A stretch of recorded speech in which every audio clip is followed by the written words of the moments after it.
I thought I would start with a very short story about my mother, just so that you would have some idea of what she was like.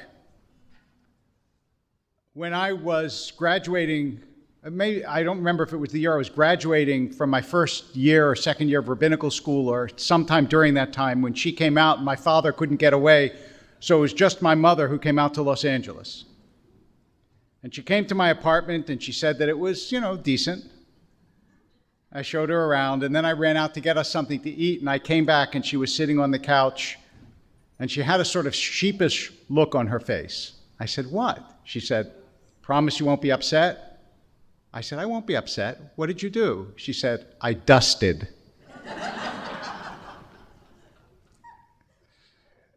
She had 4 boys, so the cleaning instinct, I think.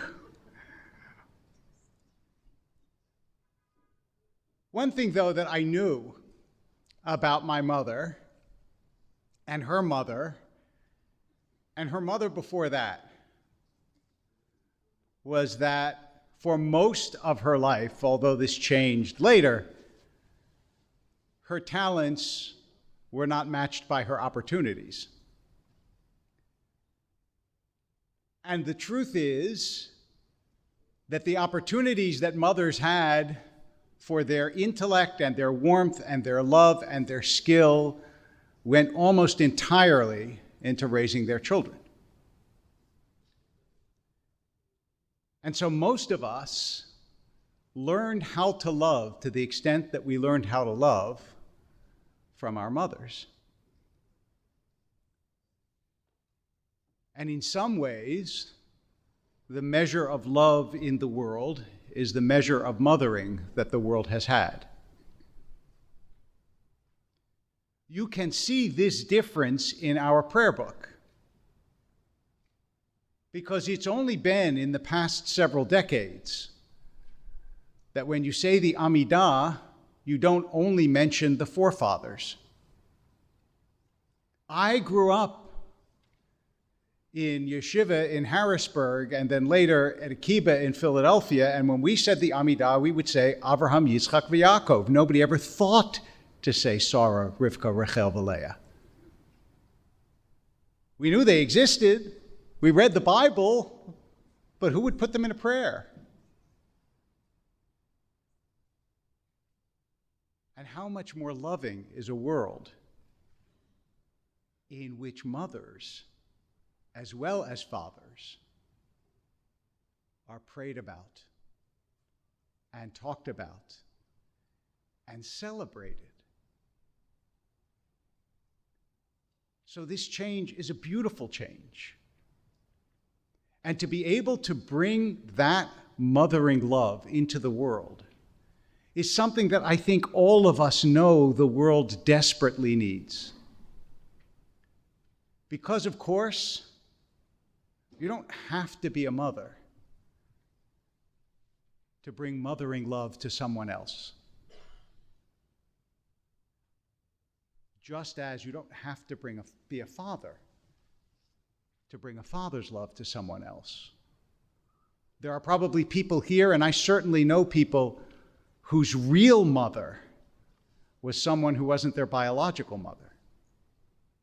It was just somebody who wanted to mother them through the world and give them that love.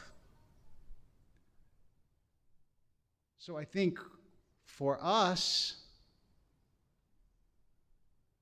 we think, for example, of Naomi in the book of Ruth, who lost her children, but was a mother to Ruth and changed our tradition forever and ever, because she could call on a mother's love even though Ruth biologically was not her child.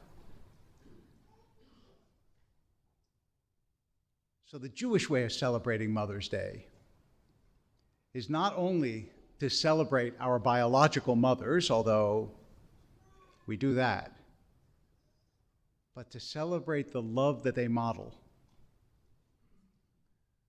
to try to do the same in our own lives,